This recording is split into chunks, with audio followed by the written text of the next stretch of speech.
Bueno, yo creo que la primera pregunta, la primera cuestión que tenemos que abordar es qué puede aportar CREE a la política española.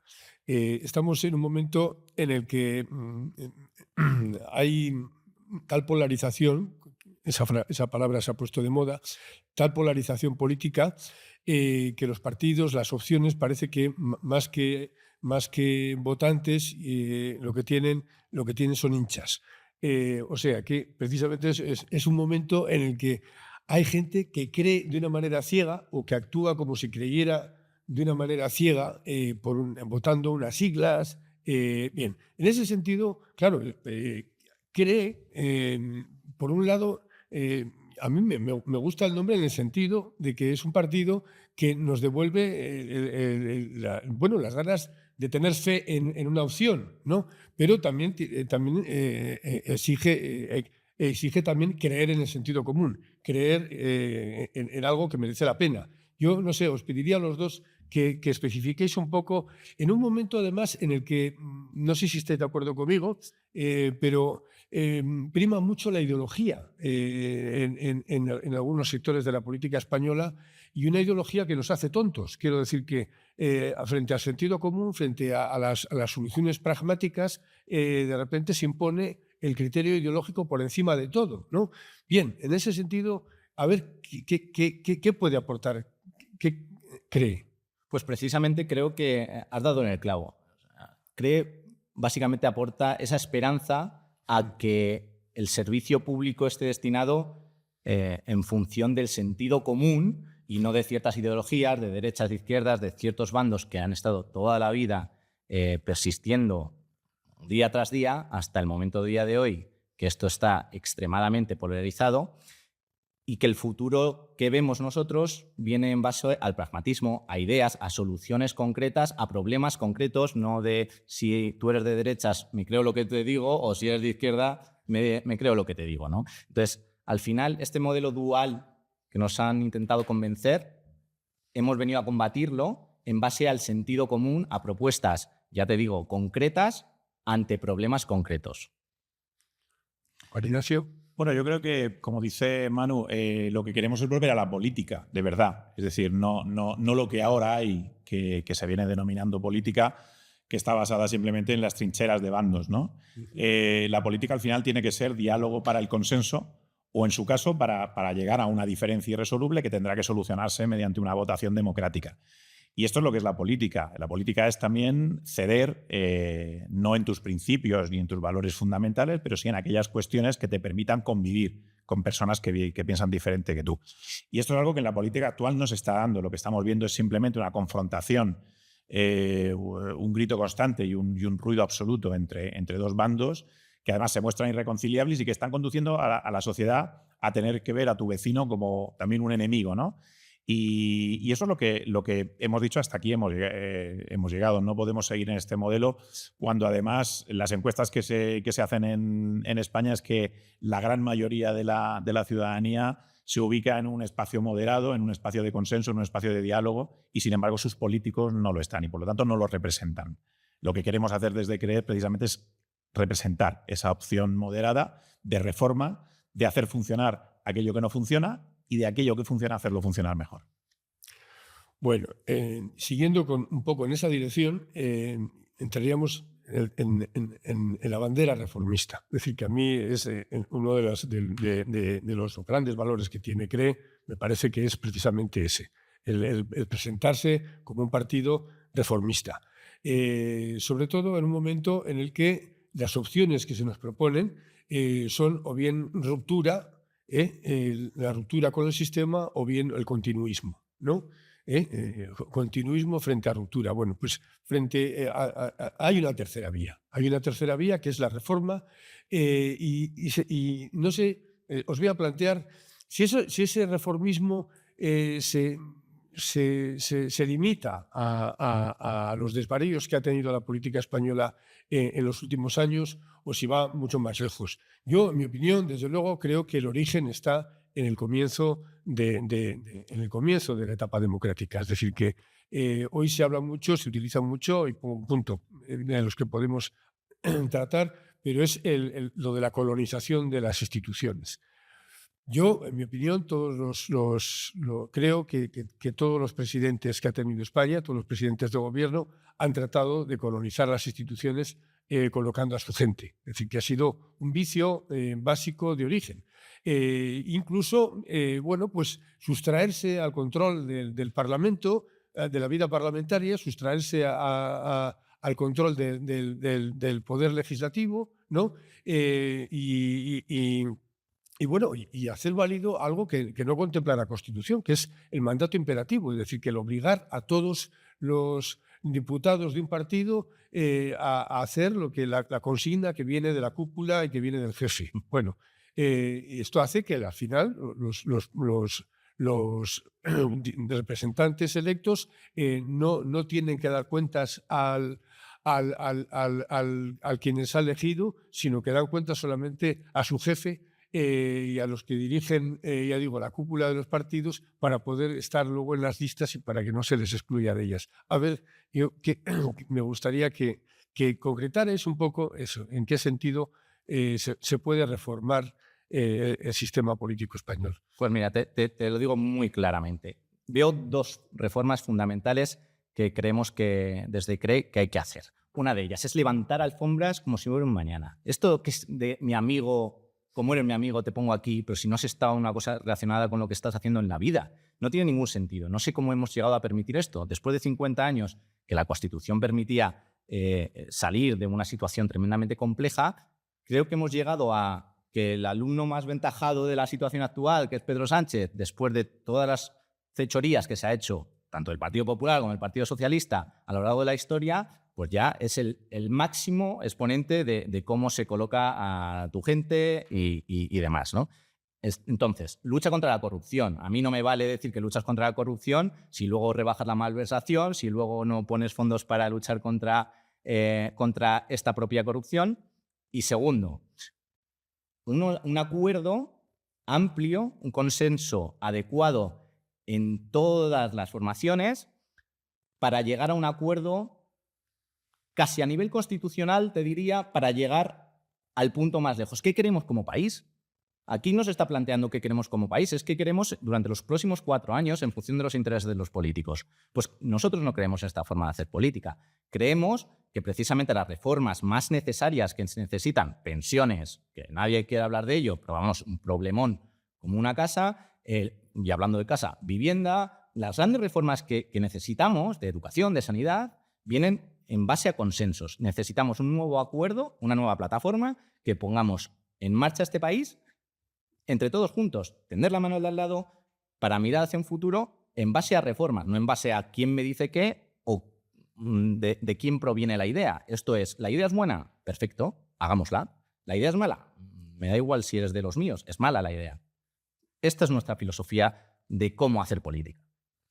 Bueno, yo creo que desde la constitución de este partido de CREE, nosotros estamos en la línea de lo que ya pasó aquí hace 50 años. Es decir, hace 50 años en España se planteó ese debate entre el continuismo o la ruptura, ¿no? Y se optó por la reforma, además mediante precisamente una ley de reforma que es la que dio nombre a ese cambio de régimen y sobre todo a la transición. A partir de ahí se abre un periodo constitucional en el que sobre todo la Constitución ha servido para consolidar un estado de paz social, que yo creo que es el más importante que hemos vivido o el más largo que hemos vivido en nuestra historia. Pero es cierto que la sociedad también ha avanzado, también ha evolucionado y requiere de otro tipo de acuerdos en este momento. Y esos acuerdos, como decía Manu, tienen que estar contemplados a nivel constitucional, pero sobre todo a nivel legal. Pero tienen que estar sobre todo en la cultura política de los españoles. Y el problema es que nosotros creemos que hay que empezar a apostar por principios que son básicos en política y que se han olvidado. Son, por ejemplo, la regeneración o la ética pública de los políticos. Es decir, no puede ser que al final nosotros nos conformemos con el que, como todos roban, pues al final tengo que permitir que los míos roben también. O para que me roben los otros, que me roben los míos, ¿no? Yo creo que al final lo que no puede ser es que se roben en política. No podemos aceptar eso. Y eso es un principio que yo creo que el reformismo tiene que estar precisamente ahí. Tiene que hacer funcionar las instituciones y tiene que conseguir que las instituciones sean, en un caso actual, ni policías patrióticas, por un lado, ni fiscales generales del Estado que dependen de quién los pone, por otro, ¿no? Lo que tiene que ser son instituciones totalmente neutras, ideológicamente, despolitizadas y que obedezcan al interés general de los ciudadanos, no a las personas que están elegidas por los ciudadanos para gestionarlas o para dirigirlas, pero desde luego no para politizarlas o para ocuparlas, como es algo que es lo que está pasando actualmente. Claro. Y en ese sentido, habría, vamos, una necesidad de reformar la ley electoral. Sin duda. ¿Y en qué puntos básicos os parece, aunque no haya, no tengamos un proyecto concreto de cómo habría, cuáles serían las fórmulas, pero sí tenemos claro unos principios? Es decir, ¿qué habría que cambiar fundamentalmente la ley electoral? ¿Qué puntos debería tocar? ¿Qué os parece? Otra de las grandes reformas que necesita este país, que empieza por el principio, que es cuando la democracia es democracia, que es cuando vas a votar, ¿no? O así lo creíamos. Pero luego te das cuenta que es que un voto, dependiendo de dónde es, así vale más o vale menos. Eso ya no empieza a ser una democracia tan plena, o así lo creemos nosotros. Otro tema, además, son las propias instituciones, es decir, el Congreso, el Senado. ¿Son útiles? Es la primera pregunta que tenemos que hacer. Si no lo son, el Senado tendremos que reformarlos. Tendrá que ser una Cámara de representación territorial y no lo que es a día de hoy. Estas reformas en su conjunto puede hacer de una reforma electoral una democracia más garante para el ciudadano, o así lo vemos desde CRE.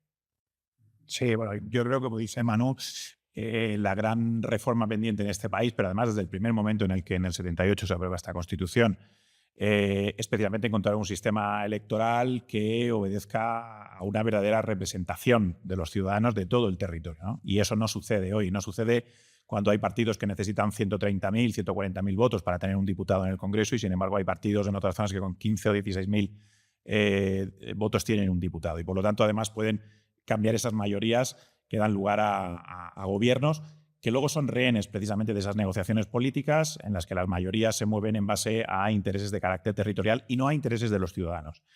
Sobre todo en una España donde en el 78 se tuvo que llegar a acuerdos basados en determinados privilegios anteriores que había que mantener para conseguir consensos. Pero eso está superado, es decir, la sociedad española hoy no es la sociedad de hace 50 años y tiene que superar pues esos tics todavía que son incluso, ya no diré predemocráticos, pero es que proceden incluso de la dictadura anterior y que tenemos que solucionar y que tenemos que hablar entre todos y tenemos que reformar para que el sistema sea al final de verdad un sistema democrático, representativo y proporcional. Como decía Manu, no solamente la ley electoral, sino también el propio sistema institucional. Es decir, tenemos un sistema bicameral y por un lado el Congreso debería ser una Cámara de Representación Ciudadana y el Senado podría ser perfectamente una Cámara de Representación Territorial donde las comunidades autónomas tuvieran su trabajo y su propia capacidad. Eso conlleva reformas y sobre todo la voluntad de querer reformarlas. Ahí es donde nosotros queremos de alguna manera poner ese tema sobre la mesa y discutir pues, desde las cuestiones que son básicas como cómo se cuentan los votos en este país, cuál es la circunscripción más adecuada a la hora de votar y de distribuir los representantes por todo el territorio o incluso cuál es el sistema proporcional que debemos utilizar. Eso es lo que se tiene que analizarse, es decir, pero desde criterios además técnicos, teniendo en cuenta cuáles son los intereses de los españoles. Y aquí te incluiría una cosa más, que es no solo a nivel nacional, luego bajamos a nivel provincial y también tenemos ciertos problemas, como pueden ser las diputaciones, que realmente nadie elige a los diputados, sobran políticos por todos los lados. Ahora, las funciones que hacen sí que deberían de hacer los comités técnicos que dependan de comunidades autónomas. Hay ciertas reformas que no se queden solo en el ámbito nacional, sino que en el terreno, en el ayuntamiento, que por suerte en CRE tenemos perfiles tanto del ámbito privado como del público, saben muy bien que ahí es donde está gran parte de la raíz de sus problemas del ciudadano, que llaman a la puerta y se encuentran un político con intereses, no con los intereses del ciudadano. Y eso es lo que queremos cambiar. En este momento se ha revelado como un problema grave la sobrerepresentación nacionalista, tanto la catalana como la nacionalista vasca, que están decidiendo el futuro de toda la nación. Es decir, que bueno, hablabais habéis tocado el tema de la Cámara, el convertir el Senado en una Cámara territorial. Esto no daría más, daría, vamos, se puede llegar a hacer siempre que, por otro lado, no tengan el peso que tienen hoy en la otra Cámara, en la Cámara Baja. Entiendo y bueno, y en esa dirección creo que iba la ponencia política, es decir, que en fin, que no tengan el peso que hoy tienen a la hora de decidir, bueno, que en resumen, lo que estamos viendo en estos días, pues es un gobierno que depende de un señor que está en Waterloo, ya no sé dónde está. Ya ni siquiera depende de determinadas personas en un determinado territorio, sino los que están incluso en otro país, efectivamente. Entonces, bueno, vamos a ver, habría que bajar que eliminar esa sobrerepresentación que hoy tienen los nacionalismos, ¿no? Bien, y bueno, y esto conecta con otro tema, y es que, bueno, a ver, ¿cómo entendemos la pluralidad nacional, no multinacional, como se está barajando por ahí esa expresión, sino la mera pluralidad que ya existe en la sociedad española y que es mejorable. Que esa pluralidad se convierta en pluralismo.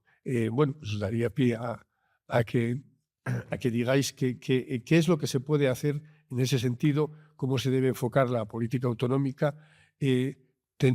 Se puede plantear la devolución de determinadas competencias, es decir, que, en fin, estaría también, por otra parte, el tema de la financiación autonómica. En fin, os dejo.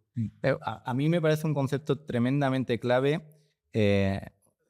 la cohesión territorial que tiene que tener el país compaginado con esta pluralidad que me comentas, ¿no? Sí. Qué bonito es España, de verdad. O sea, y lo tenemos que tener muy claro. Se hablan diferentes idiomas. No hay ningún tipo de problema por eso. Ahora bien, todos también hablamos español. Una cosa no quita la otra.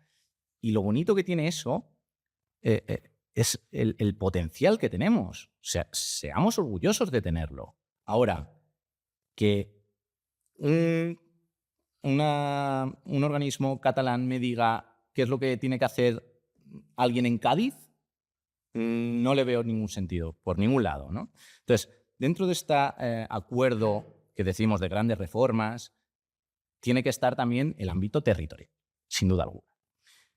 Ahora bien, tiene que ser dentro de una cohesión simétrica, es decir, que todas las comunidades autónomas estén claramente delimitadas con sus competencias, cuáles son las suyas y las del Estado, perfectamente definidas. Y así nos evitamos debates continuamente, todos los días, semana tras semana. No, pero es que esto es cosa de usted. No, pero es cosa de la comunidad autónoma. No. Todas las comunidades autónomas con las mismas, a través de la misma reforma, tengan los mismos derechos y las mismas obligaciones. Todas ellas. Bueno, hay un elemento fundamental, y lo hablábamos antes con el tema de la reforma del sistema electoral. Nosotros creemos que tenemos que volver al paradigma de la democracia liberal, que es la de un ciudadano, un voto. Es decir, es cierto que no vamos a conseguir una igualdad absoluta, seguramente, pero tenemos que tender a esa igualdad. Por lo tanto, un sistema electoral que de alguna manera consolide esa desigualdad que hoy se da, a nosotros no nos vale. Eso lleva evidentemente a una reforma del sistema territorial. Y como decía Manu también, ese sistema tiene que mejorar y evolucionar hacia un sistema de igualdad y sobre todo de simetría. Es decir, cualquier ciudadano en cualquier lugar de España tiene que estar totalmente igualado a cualquier otro en materia de derechos y obligaciones. Pero somos un país, es decir, la nación española, y nosotros sí hablamos de nación española. La nación española tiene al mismo tiempo una riqueza patrimonial o cultural, por ejemplo, con la diversidad lingüística. Claro que sí, es decir, existe. Y queremos defenderla y queremos asumirla como un patrimonio de todos. Y por lo tanto, pues nosotros hemos hablado incluso de la posibilidad de que cualquier español pueda aprender cualquier lengua que es cooficial en determinados territorios en toda España. Que lo haga de una manera voluntaria y además que las comunidades autónomas que tienen esa lengua cooficial financian precisamente el gasto que supone que españoles de otros lugares puedan aprender ese idioma, porque el día de mañana pueden ir a trabajar precisamente a esos territorios. Es decir, hay que buscar equilibrios y equidades entre todos los españoles que nos hagan de verdad y simétricamente iguales, no a través de falsas asimetrías con privilegios territoriales que vienen de hace muchos siglos y que al final están simplemente enquistando situaciones de desigualdad. Bueno, y hay un tema fundamental que yo creo que está en el propio alma del partido, y lo ha mencionado Eva Pomar, cuando habla de lo compatible que debe ser, por un lado, el desarrollo económico, pero por otro lado, la vertiente social, la lucha por las conquistas sociales. Cómo hacer compatible eso y cómo romper los tópicos que hoy se manejan a la hora de abordar ese tema. Es decir, que hacer un discurso a favor del empleo, pero criminalizando al empresario. Es decir, que en lugar de, bueno, pues yo no sé, quizá desde nuestro partido lo que podemos plantear pues, es animar, es abaratar el empleo para que, para que el mundo de la empresa y de la producción pueda precisamente ser más pujante y a la vez dar mayor índice de empleo a la ciudadanía. Bueno, pues en fin, esa conciliación entre el desarrollo económico y la vertiente social creo que me parece que es fundamental y me gustaría que hicierais algunas concreciones en ese sentido. Tremendamente de acuerdo. Al final, lo que vemos todos los días es que nos intentan convencer de que solo hay dos opciones, que es las de unos o la contraria. No tienen ni que pensar, decir, pues no, yo pienso la contraria. Bien, nosotros huimos tremendamente y absolutamente de que una idea sea basada en una ideología. Oiga, la idea es buena o mala en función de si soluciona los problemas. Hasta aquí hemos llegado. Hay dos fórmulas a día de hoy. Lo que estamos viendo, el continuismo del que hablábamos, que es la forma actual de hacer política o no, o la de, oye, tenemos ciertos problemas, planteemos ciertas soluciones. Pensiones, por ejemplo. Tenemos un problema, naturalmente. ¿Hablan de ellos? No, no les interesa. Nosotros, ¿qué proponemos? Modelo mixto. Oye, tú puedes tener tu pensión pública, pero el día de mañana también puedes, a través de una capitalización, proveerte a tu futuro cierta retribución. Pero también eso lo podríamos considerar liberal a día de hoy, probablemente. Pero hay otros problemas que necesitan soluciones que no son liberales, honestamente, como puede ser, oye, inmigración a día de hoy. ¿Qué problema tenemos? ¿Tenemos problema con la inmigración? Naturalmente. ¿Cuántos ilegales hay? ¿Más de 500.000? Oye, habrá que nacionalizar a estas personas si están trabajando, están aportando y quieren resolver su situación. Si no vienen a eso, pues quizás no, pero hay que plantear este problema. Decir, oye, estas personas son personas y vienen a aportar. Y esto dudo mucho que se considere liberal. Entonces, soluciones a problemas concretos, nada más ni nada menos. Bueno, yo creo que efectivamente la postura de CRE es la de abandonar toda política que suponga una confrontación directa para hacer los problemas irresolubles, ¿no? Es decir, lo que hay que buscar es cómo encontramos las soluciones a los problemas y para eso hay que analizarlos, hay que ver qué soluciones se pueden aportar y sobre todo, pues eso, darles una salida a problemas que parece que están ahí enquistados desde siempre. Es sobre todo no generar trincheras, como he dicho al principio. Es decir, desde ahí sí que creemos que tenemos que volver a la política de verdad, a la que se hizo en este país en un momento dado y que, bueno, se abandonó por sucesivos gobiernos que simplemente pues, han ido buscando, como tú decías antes, simplemente el enriquecer al propio partido que está en el gobierno o incluso a aquellos que lo chantajean para poder mantenerse en el gobierno, pero no desde luego el interés público de los ciudadanos. Hay que poner la ética de los políticos y el interés público de los ciudadanos en primer lugar a la hora de hacer política. Y esto es lo que es este partido, al final, un intento de volver a una forma normal de hacer política para gente normal. Y te diría una cosa, es simplemente como cualquier disciplina científica. Oiga, hay un problema, busca una solución. Nadie está pensando si la solución está bien porque X. No, ¿está bien o no? Ya está. No, y en las políticas sociales, bueno, pues cuando se plantean, hay una costumbre en este país que es montar un chiringuito. Es decir, que, y además, como si con ponerle un nombre rimbombante ya el problema estuviera solucionado. Es decir, que estamos en un país en el que no hay una verdadera igualdad ante la ley, y resulta que hay un Ministerio de Igualdad. Y cada vez que surge y estamos hablando del aspecto de la vertiente social que tiene que tener la política. Bueno, pues en ese sentido, cada vez que se plantea un nuevo problema, cada vez que se plantea solucionar una asignatura pendiente, surge un chiringuito con un nombre fantástico, pero al final para lo que sirve es para colocar a 4 amiguetes y que esas personas estén representando no se sabe qué, pero luego el problema real no se soluciona. O incluso a veces para autojustificar determinadas promesas que no se cumplen. Que no se y te voy a poner un ejemplo muy claro. En este país llevamos ya muchos meses con una ley contra la ELA y sin embargo tenemos una ley que no se ha dotado económicamente, presupuestariamente y por lo tanto no ha servido para nada. Entonces y no es el primer ejemplo que esto, es decir, ha habido muchas reformas express en materia civil, por ejemplo. Si tú al final a los juzgados no les das recursos, no les das medios, las reformas no van a ningún sitio y lo tenemos hoy también encima de la mesa, ¿no? Pero, por ejemplo, el tema de la ELA es un tema sangrante, es decir, que haya una ley donde todo el mundo todos los políticos han dado golpes en la espalda, palmadas en la espalda, felicitándose por haber sacado un proyecto legal que al final no sirve para nada si no lo dotamos presupuestariamente. Y ahora el deporte es echarle la culpa al otro porque no somos capaces de dotar de presupuesto a esa ley. Uno, porque no lo quiere hacer pudiendo hacerlo, y otro, porque no le aprueba el presupuesto que el otro ni siquiera ha presentado. Es que es una vergüenza. Eso es un poco lo que está pasando en este país. Es una vergüenza. Hay dos formas de hacer la política. Lo que están viendo los ciudadanos a día de hoy, otra forma en la que creemos. Y para eso estamos aquí. No, yo creo que un vicio que tenemos que corregir en la sociedad española y en la manera de hacer política es que si alguien que no es de tu partido, pero abraza una causa que es también tuya, no intentar vender que solamente tú la estás defendiendo, porque claro, o sea, ahora la verdad, ¿qué es más importante? Es más importante la propia causa, ¿no?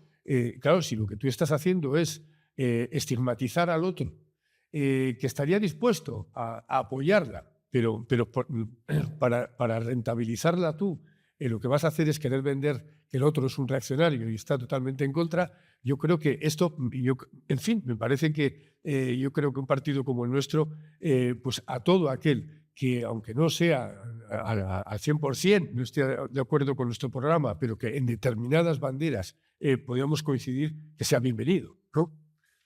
Aquí todo el mundo es bienvenido para empezar siempre, porque tenemos la filosofía de que todo el mundo puede aportar. De hecho, incluso en la ponencia política hemos hecho algo tremendamente extraordinario, que es que todos los afiliados han podido participar en la ponencia política. En el resto de formaciones, que yo sepa, o hasta donde sé, la hacen 3 o 4 y todo el mundo dice, vale, genial. Nosotros no creemos en esta forma de hacer política. Y en base a lo que decíamos anterior, si no llegan los fondos, es como si no existiera.